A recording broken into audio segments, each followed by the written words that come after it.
छठे यानी षष्ठम स्थान में गुरुदेव, शत्रुओं का नाशक, अपने बल के अभिमान से चूर, शत्रुओं के साथ युद्ध में हमेशा विजयी, मामा पक्ष का नुकसान और जन्म समय में कुछ न कुछ पीड़ा का अनुभव, और माता मामा आदि के लिए कुछ अच्छा छठे स्थान के गुरुदेव को नहीं बताया जाता है। और भी बहुत सी बातें संपूर्ण वीडियो में हम लोग इसमें चर्चा करेंगे कि छठे स्थान का गुरुदेव अगर मिथुन लगन में आपके हो तो किस तरह के फल आपको प्राप्त होते हैं। जय माता की मित्रों, आज हम लोग चर्चा करेंगे मिथुन लगन में अगर गुरुदेव आपके छठे स्थान पे विराजमान हो किस तरह के फल विद्वानों ने बताए हैं, किस तरह के फल पुस्तकों में प्राप्त होते हैं। प्राय कर जितनी भी पुस्तकें हम लोग पढ़ते हैं जो ऑथेंटिक है और बहुत समय बाद में संस्कृत से हिंदी में जिनका अनुवाद हुआ है,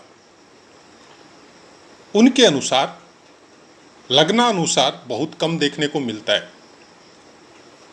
लेकिन आपके लगन में कौन से ग्रह हैं, कौन से भावों के स्वामी हैं, उसके अनुसार, या छठे स्थान या पंचम स्थान या सप्तम स्थान में कौन से भावों का स्वामित्व लेके कौन से ग्रह बैठे हैं, उनके अनुसार इनके फलों की पुस्तकों में बहुत ज़्यादा विस्तार से हम लोगों को पढ़ने को मिलता है।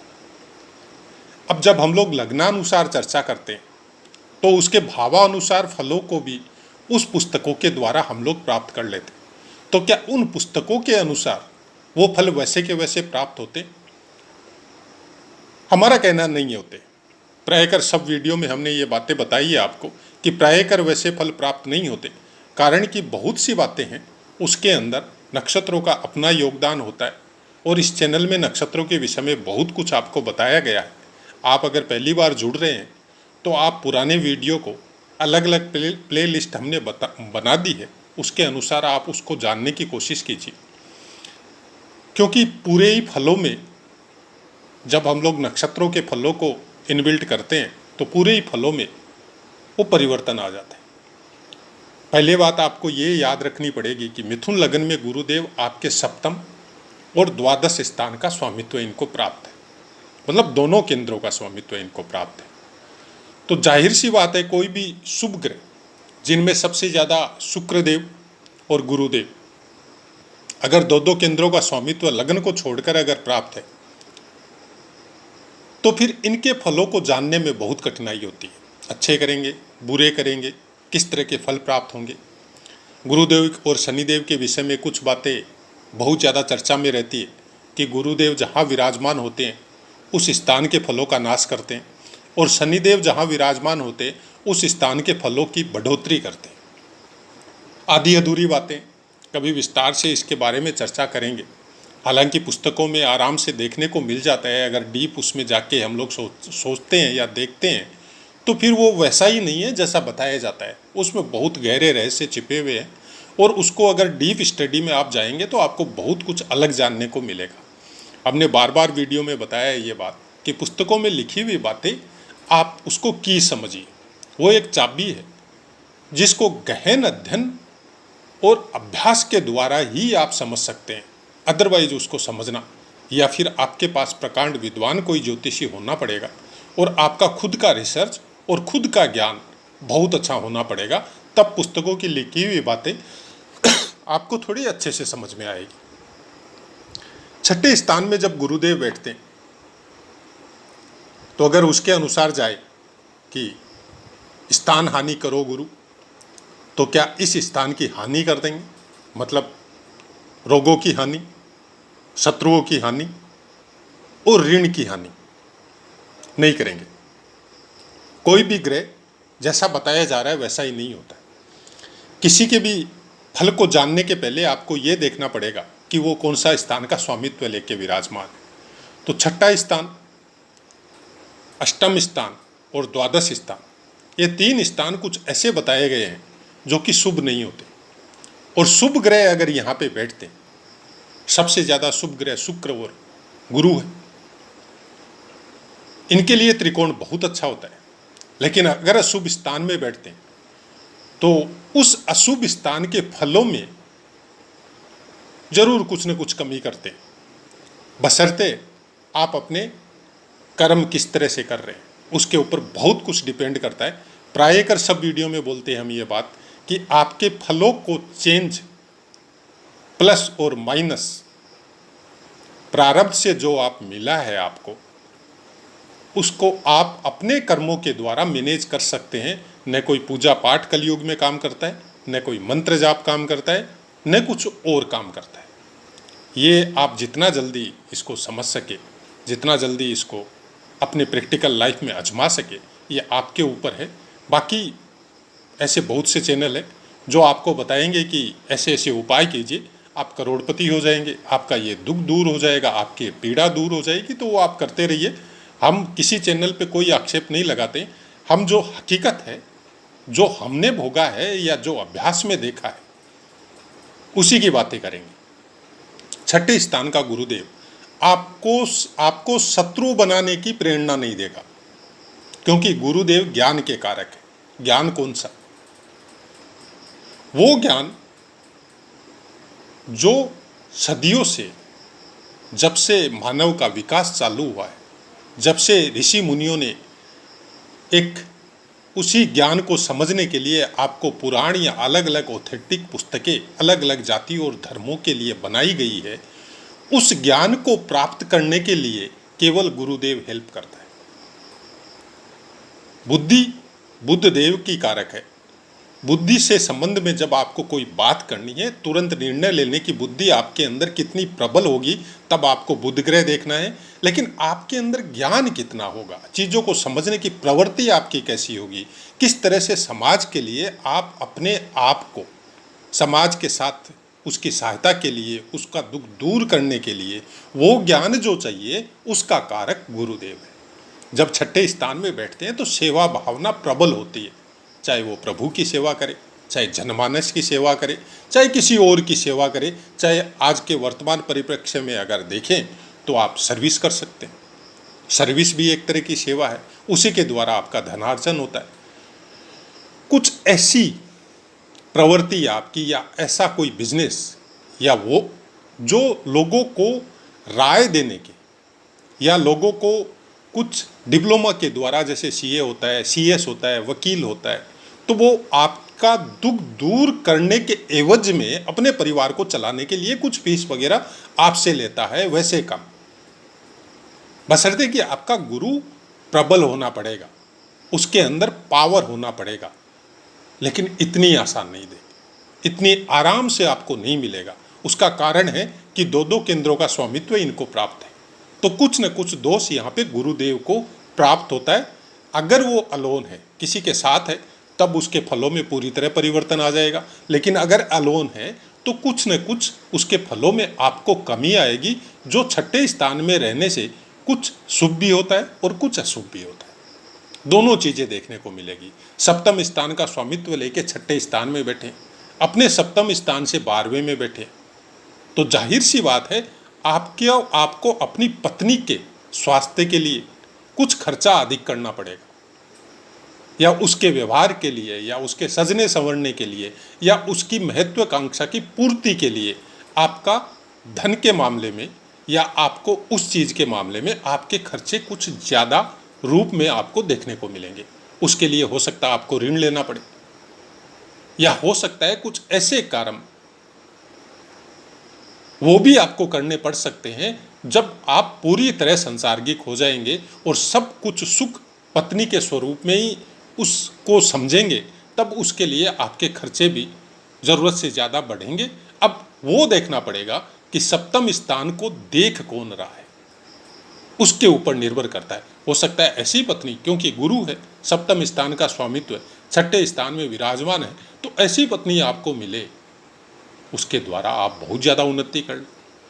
आप किसी भी सेक्टर में हो, सर्विस में हो, डिप्लोमा में हो, आपकी बहुत ज़्यादा तरक्की हो जाए। दोनों चीज़ें हो सकती, केवल एक चीज़ पे निर्भर नहीं रह, कभी भी ज्योतिष में कभी भी निर्भर नहीं रहना चाहिए, क्योंकि ज्योतिष के फलों को समझने के लिए या उस फलों को प्राप्त करने के लिए आपको बहुत कुछ अपने वर्तमान कर्म या पास्ट में जो कर्म करते हुए कंटिन्यू आ रहे हैं उसके ऊपर बहुत कुछ निर्भर करता है।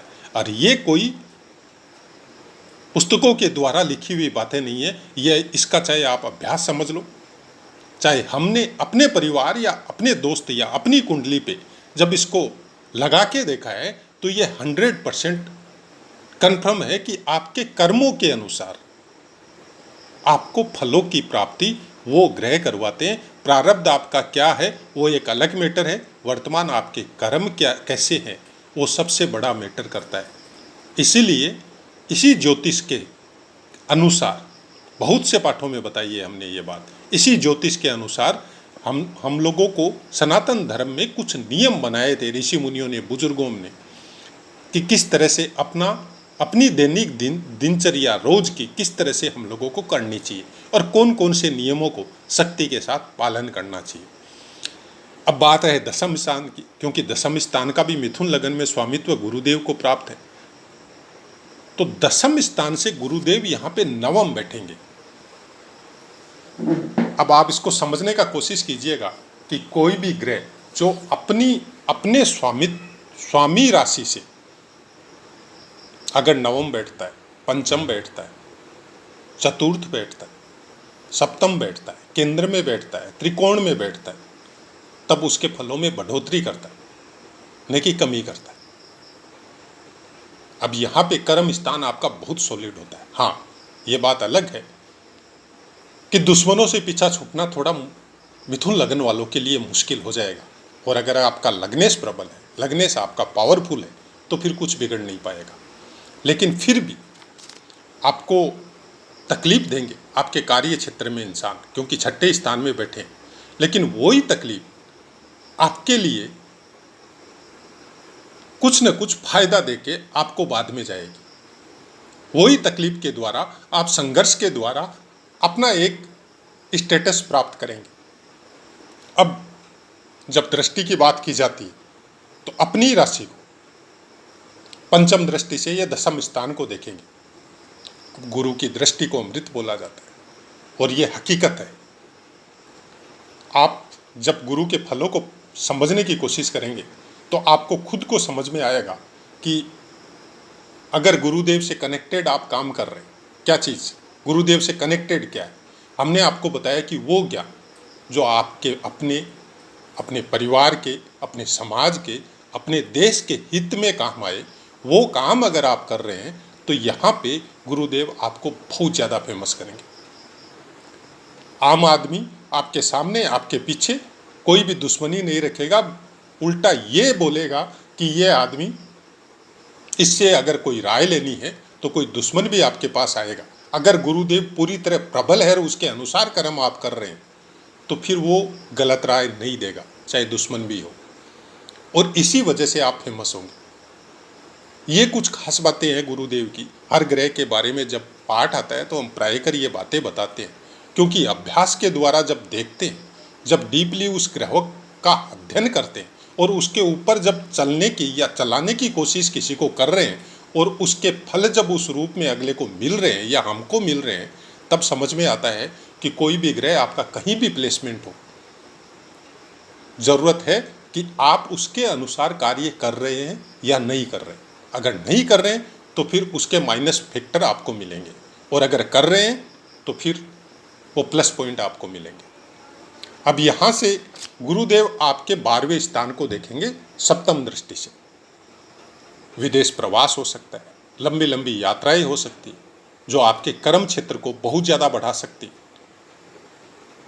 कुछ ऐसी धन की कंटिन्यूटी आपके साथ जुड़ सकती है कि विदेशों से, बहुत दूर से, जहाँ पे आपका जन्म हुआ है वहाँ से बहुत दूर से आपको धनागमन हो, या उस तरह के मित्र आपको प्राप्त हो, या उस तरह की कोई चीज़ें आपको मिले जिसके द्वारा आप ऐसी ऐसी यात्राएं आपको करनी पड़े अपने देश में भी, जो बहुत दूर तक, जैसे अपने देश में तो बहुत लंबा क्षेत्र है। आप अगर कश्मीर से कन्याकुमारी जाते हैं तो वो भी विदेशी बोला जाएगा। तो अपने जन्म क्षेत्र से बहुत दूर तक आपकी फेमस सिटी बढ़ सकती है, क्योंकि पंचम दृष्टि से यह आपके दशम स्थान को भी देख रहे हैं। उसके बाद में ये आपके द्वितीय स्थान को देखेंगे नवम दृष्टि से। ये द्वितीय स्थान आपके धन की बढ़ोतरी करने के लिए, आपके धन को स्थायी रखने के लिए, क्योंकि धन का कारक भी गुरुदेव को बोला जाता है। और यहाँ से आपके परिवार का भरण पोषण के लिए, आपकी आर्थिक स्थिति ठीक करने के लिए दोनों चीज़ें होंगी, क्योंकि ये आपके द्वितीय स्थान को भी देख रहे हैं और ये आपके द्वादश स्थान को भी देख रहे हैं। तो दोनों चीज़ें आए, धन भी आएगा और खर्चा भी होगा, और दोनों चीज़ें होंगी। धन भी सही रास्ते से आएगा और खर्चा भी सही रास्ते में होगा। कभी भी गलत रास्ते में गुरुदेव से उपार्जित धन कभी भी नहीं जाता है, बशर्ते आप उसके अनुसार कर्म कर रहे हैं। कर्म कांड का ज्ञान एक अलग मैटर करता है, और मन से आप कितने अच्छे कर्म कर रहे हैं वो अलग मैटर करता है।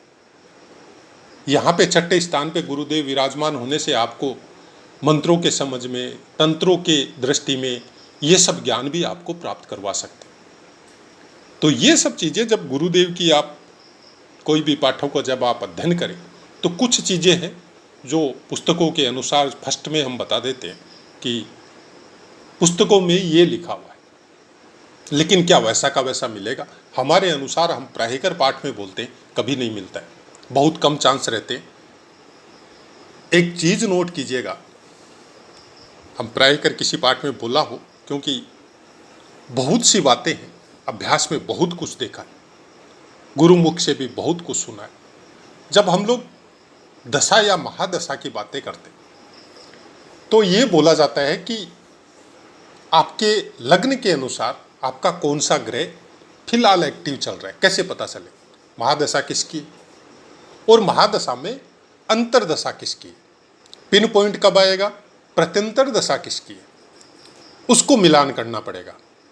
हमारे अनुसार सही है बातें, लेकिन आप उसके पहले भी उसको एक्टिव कर सकते हैं, उससे संबंधित कर्म करके। आपको गुरु को एक्टिव करना है, आप हायर एजुकेशन में जाइए। कौन सी एजुकेशन? आपने बहुत बड़ी बड़ी एजुकेशन की, चाहे स्कूलों में, कॉलेज में, डिप्लोमा में, और निरंतर पढ़ाई करते जा रहे हैं, बहुत अच्छी बात है, गुरुदेव से कनेक्टेड है हायर एजुकेशन।